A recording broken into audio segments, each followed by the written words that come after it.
presidente Sarney acaba de dizer ao povo brasileiro, pelo rádio e pela televisão, que o governo vai desengavetar os seus planos e vai retomar as suas obras. Mais aço, mais energia elétrica, mais transporte, mais armazenagem das safras agrícolas que estão ainda no mercado e outras coisas.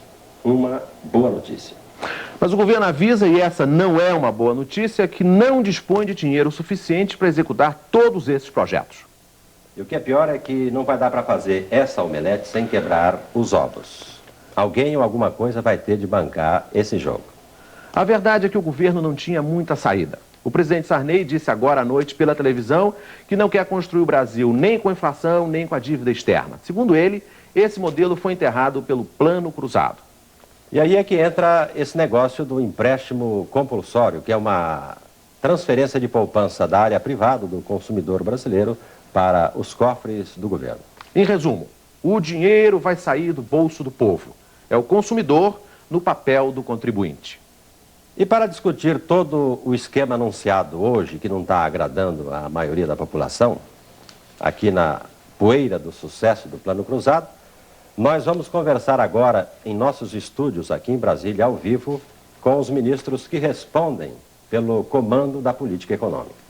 Estou aqui conosco o ministro da Fazenda, Dr. Dilson Funaro, o ministro do Planejamento, Dr. João Sayad, e é com eles que nós vamos saber direitinho de onde vem, para onde vai o dinheiro que nós vamos pagar ao comprar automóvel, ao consumir álcool, gasolina, e o dinheiro que vai ser arrecadado com as viagens ao exterior, a passeio, a negócios, a estudo ou a trabalho. E além das nossas perguntas, nós vamos também colocar aqui no ar, para os ministros Funaro e Sayad, o esclarecimento de dúvidas levantadas por empresários, por economistas, por representantes de vários setores da economia, mais diretamente afetados aí pelo pacote de hoje. E vamos começar este Globo Repórter especial sobre a economia brasileira com uma pergunta do representante dos postos de gasolina. Senhor ministro, os preços dos derivados de petróleo estavam defasados em cerca de 50% quando do início do Plano Cruzado. A gasolina começou a ter os seus preços reduzidos em 1985. Não seria mais fácil atualizar esses preços do que aplicar esse empréstimo compulsório? Bem, a resposta dos ministros vai ficar para depois do intervalo. Planejamento e da Fazenda antes do nosso intervalo. Muito bem, uma pergunta importante. O governo tinha necessidade, tem necessidade de definir um programa de poupanças para a economia. Ele não tinha necessidade de definir aumentos de preço. Ele precisava conseguir poupanças, e poupanças compulsórias. Todo o programa que foi desenhado com o objetivo de obter um acréscimo na poupança brasileira da ordem de 1 a 2%. É esse o objetivo do programa. Nós sabemos que poupando mais 2%, a economia brasileira pode continuar crescendo 7% ao ano. E essa poupança tinha que ser retirada não dos mais pobres, não através da inflação, não de nenhuma dessas formas que no passado representaram forma de tirar a poupança da população brasileira. Nós resolvemos extrair essa poupança, criando um empréstimo exatamente sobre aqueles produtos cujo consumo estava crescendo muito e cujo consumo poderia ser tributado, ou sobre o qual nós poderíamos retirar uma parcela de poupança compulsória e constituir esse fundo que vai ser utilizado para financiar o plano de metas. Então a mudança de preços, ainda que possa parecer mais fácil, não era o objetivo que o governo procurava. Nós precisamos de poupança, não é de variação de preço. O Plano Cruzado vai muito bem. Nós tivemos nesses 4 meses de plano uma inflação de 0,62, segundo a Fundação, de 3, segundo o IBGE, quer dizer, uma inflação ridícula, muito baixa. O plano deu certo, os preços dos alimentos caíram 3%, quer dizer, diminuíram, em 4 meses diminuíram 3%. Então, eu gostaria, estou falando isso um pouco longe da pergunta, mas para dar o sentido do conjunto de medidas que foram feitas. Nós fizemos medidas que não têm nada de correção do Plano Cruzado. As medidas do mercado financeiro são medidas de complementação do Plano Cruzado. Foi a extração, só dar uma visão geral, porque Eu senti uma porção de opiniões, eu gostaria de dar a opinião geral. As medidas do mercado financeiro foi a extração definitiva da correção monetária do mercado financeiro, redução da taxa de juros e esforços para que os ativos financeiros se concentrem em longo prazo, um conjunto de medidas desse tipo. Segundo, o empréstimo compulsório, que foi colocado sobre gasolina e automóveis. Por que nós escolhemos gasolina e automóveis? E álcool? Gasolina, álcool e automóveis. Porque são itens de consumo que nós acreditamos, eu acho que todo mundo há de convir com isso, cuja abstenção, ou cujo esforço que está sendo exigido, recai sobre as classes mais favorecidas, não cai sobre os pobres, e pode financiar o programa de desenvolvimento do país. Mas, ministro, eu gostaria de aproveitar essa sua deixa e submeter ao ministro Dilson Funaro uma pergunta feita por um espectador do Jornal Nacional que considerou que o empréstimo compulsório sobre a gasolina e o álcool, na verdade, era um aumento de preço disfarçado. Por que esse acréscimo, esse sobrepreço em cima da gasolina e do álcool não é computado no índice de inflação? Pelo seguinte, porque é realmente um empréstimo compulsório. Ele é uma poupança que a população está fazendo para ajudar o desenvolvimento do Brasil. Ele rende, durante os 3 primeiros anos, exatamente igual a uma caderneta de poupança. Portanto, não pode ser considerado um índice de aumento de preço algo que representa uma poupança compulsória. E mais do que isso, quer dizer, dentro do plano que nós fizemos de estabilidade, o ponto mais importante hoje é manter a estabilidade dos preços, manter o congelamento e manter esse plano absolutamente firme. Os controles do governo estão aumentando, cada vez mais. Os índices estão demonstrando que nós estamos tendo um plano extremamente eficiente. A inflação é praticamente próxima de zero. E nós precisamos realmente ter os investimentos nacionais. Sem os investimentos no nosso país, nós não vamos criar o emprego do dia de amanhã, nós não vamos oferecer emprego para essa juventude que chega agora na idade de trabalho e não vamos continuar o desenvolvimento brasileiro. Verifique as críticas que aconteceram durante esse período em setores que tiveram escassez de produto e houve ágio. A população inteira se revoltou contra o próprio ágio. Na realidade, nós escolhemos apenas o setor automóvel porque era o único setor que não tem uma resposta rápida. Todos os outros setores, os empresários estão investindo, comprando máquina, ampliando a fabricação. Nós estamos hoje no Brasil comprando 180 milhões de dólares mês de máquinas novas e ligando isso nas tomadas e criando novos empregos. Para continuar com isso, nós precisamos de financiamento até para energia e outras coisas. Agora, ministro, os empresários da área automobilística entendem que o automóvel já é um produto altamente tributado, mais da metade do preço final.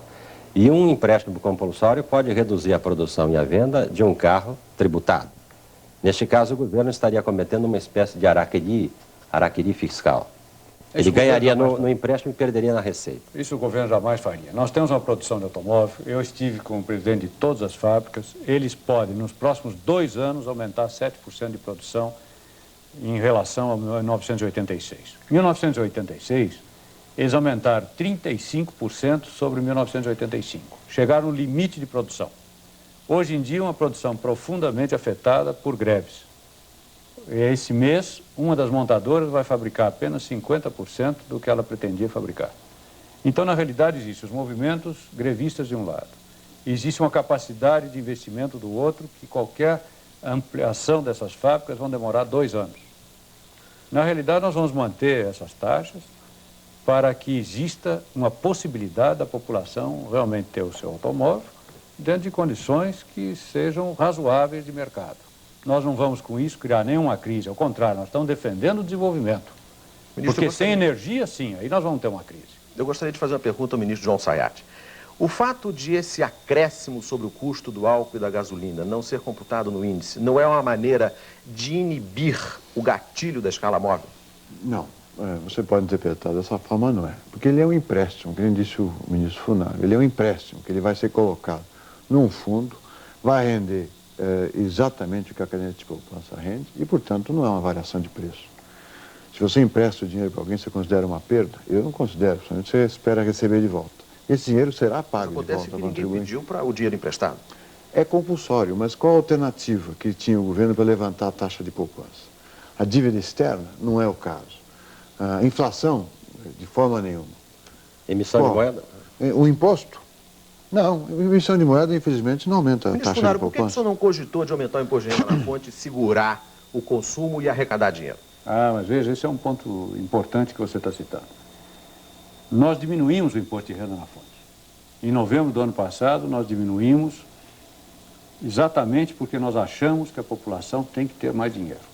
Quando chegou no plano cruzado, nós fizemos exatamente uma distribuição de riqueza.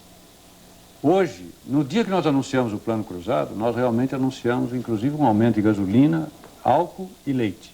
E não fizemos. E o senhor não fez exatamente no programa aqui no estúdio da Rede Globo, exatamente. Então, na realidade, o que nós estamos querendo hoje? Apenas um empréstimo de uma parte da população, uma população que realmente está consumindo muito mais, o nível de combustível subiu muito, o nível da produção de automóveis subiu muito e as viagens subiram muito. O Brasil não é tão rico assim, nós temos uma herança muito séria. Os últimos 4 anos de crise nesse país nos afastou dos investimentos principais. Itaipu está atrasado 24 a 30 e poucos meses, dependendo do canteiro de obra que você examinar. Energia está atrasada, exatamente por isso. A linha de Itaipu com o Centro-Sul está atrasada. Hoje, as indústrias compram máquina e não conseguem ligar mais para ter uma cota de energia maior. O que nós estamos fazendo hoje? Preparando o dia de amanhã. Se nós não prepararmos o dia de amanhã, nós vamos gastar muito bem hoje, vamos queimar a nossa reserva com turismo, que estava mais ou menos entre 400 e 500 milhões de dólares, e tende para ir a $1 bilhão esse ano, se nós não segurarmos um pouco o acúmulo de viagens que tem acontecido no Brasil. É apenas ordenar um pouco para continuar com o plano cruzado, para continuar com a política estável e continuar o desenvolvimento. Foi isso que o governo teve que fazer. Agora, senhor ministro, nós temos aí, no caso ainda da gasolina e do álcool, uma referência do táxi. O táxi parece que será gratificado ou compensado por um aumento de tarifa. Aí não se trata para o consumidor de um empréstimo, mas de um aumento de preço. Uma mudança de preço, para não dizer um descongelamento da tarifa do táxi. A esse respeito, um representante do Sindicato de Condutores Autônomos de São Paulo, Luiz Turchetti, que é o presidente do sindicato, tem uma pergunta específica para o ministro Dilson Funaro. Senhor ministro Dilson Funaro, todos nós sabemos que o governo necessita da ajuda de toda a população brasileira. Mas não acha, Vossa Excelência, que seria melhor tirar de quem tem do que tirar do motorista de táxi, que nada mais tem a dar? Bom, em primeiro lugar, nós não estamos tirando nada do motorista de táxi. O presidente, conosco, fez questão que o táxi, no empréstimo para compra de automóvel, não tivesse nenhum empréstimo. O táxi está livre disso. Segundo, a questão do combustível é exatamente como era durante todo o tempo passado. Há um aumento de combustível e um aumento da tarifa de táxi que o CIP ordenou hoje. Já fez um telex às prefeituras para que elas amanhã possam dar o aumento do táxi imediatamente. O que pesa isso no custo de vida? É o único aumento que foi permitido, porque não deu para isolar um posto de gasolina que vendesse mais barato para o táxi e mais caro para a população. Então, na realidade, o que nós fizemos? Nós permitimos, então, esse único aumento. Há uma diferença muito grande, viu, João e Paulo? Porque quando se falava anteriormente no aumento da gasolina, ele representava um aumento de todos os produtos derivados de petróleo. Hoje em dia, nós estamos aumentando apenas gasolina e álcool. O óleo diesel, o óleo combustível, todos estão congelados. Todo o transporte público é com óleo diesel, está congelado. Todo o transporte de carga do interior é óleo diesel, está congelado. As caldeiras das indústrias é óleo combustível, está congelado. Nós não mexemos em absolutamente nada. Então o táxi, não, o índice de custo de vida, é 0,0 alguma coisa. É muito pequeno. E nós tivemos que fazer isso exatamente para adaptar um preço único no posto de gasolina. Para complementar o que o ministro falou, o táxi, o preço dele foi reajustado porque ele não faz parte do empréstimo compulsório. Para ele, táxi, ele não receberá a sua cota nesse empréstimo compulsório porque não é empréstimo compulsório. Para ele, devido às dificuldades de operação desse esquema, nesse caso, é um aumento de preço puro e simples do combustível que ele repassa através da tarifa. O governo usa mais 2 fortes artifícios contra a economia, o decreto-lei e o empréstimo compulsório. O economista Paul Singer, de São Paulo, tem uma pergunta sobre esses procedimentos de força ao ministro João Sayad. O governo está procurando corrigir desequilíbrios entre procura e oferta mediante medidas extraordinárias que vão desde o confisco de estoques, proibição de exportações, até os atuais empréstimos compulsórios. Pretende o governo continuar a recorrer a medidas deste tipo para corrigir os inúmeros desequilíbrios que vão aparecendo, desde os imóveis residenciais, remédios, carne e assim por diante? Já não seria a hora de instituir um sistema de fixação periódica de preços com participação direta dos consumidores, trabalhadores, empresários e o próprio governo? Um sistema em que o governo desempenhasse o papel de desempatador de impasses e não de continuar taxando medidas de chofre, de surpresa, de choque, sem consulta prévia à sociedade? A pergunta do professor Palcin é oportuna, que nos dá margem para responder uma porção de coisa. Em primeiro lugar, nós não vemos esse desequilíbrio. O projeto para a economia brasileira é um projeto de uma economia muito diversificada, moderna, dinâmica, onde nós teremos o funcionamento do mercado. É o mercado que funciona. Eu não consigo imaginar a economia brasileira trabalhando com comitês que se escolhem preço. Congelamento está aí para ficar, e ele não tem desequilíbrios profundos. Ele tem